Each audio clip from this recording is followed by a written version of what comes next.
我们再看一下他的川字集哈，以前他叫你 V 姐，现在叫你川哥啊，川姐。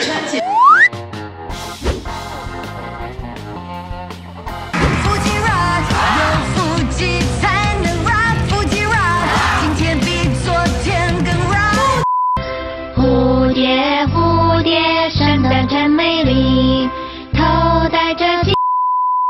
这 Vivian 徐若瑄担任体雕设备的形象大使，14号出席活动，哇塞，这2人腹肌也太抢眼啦！到底怎么维持？是很重要，因为我现在每天都是在168嘛跑，你知道什么是168吗？我的身高吗？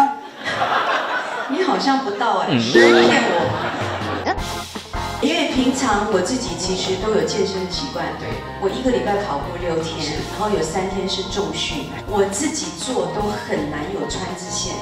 但是当我去了腹肌 Rock 之后，去了很多趟，我最近超级有自信。在听到那个仪器的声音，我就觉得很疗愈。我觉得我已经上瘾了。哇，对，老板要1辈子给我免费。这个老艺人就是很会熬。你每次看到我都很喜欢讲“老”这个字哎，你自己老就算了，我比你小，哥。多久没有这样的？当然是从生产之后就再也没有了。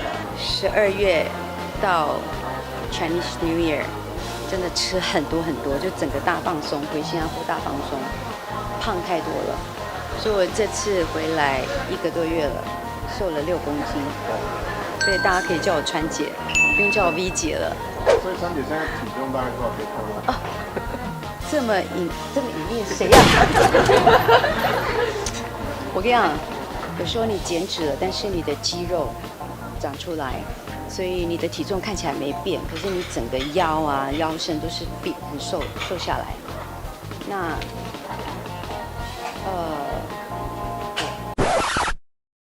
你老公看到什么感觉？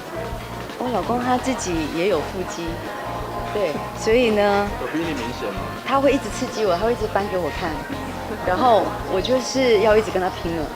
我现在跟他差不多了。所以你这次再来台湾是你第一个人回来，带小孩之前？哦，这次没有了，因为Doton明年1月要上小一了，所以小一新加坡的英文程度跟中文程度都蛮难的。并且那天母亲节也快到了，因为没办法跟父亲就是拜年啊。啊，不会，那个时候我已经在新加坡了。多久没有吃1个多月了。所以你这次是顺便来拍电影，因为是跟柯震东对戏，感觉怎么样？对，这个呢，我被下封口令了，这个要打电话给奇幻娱乐。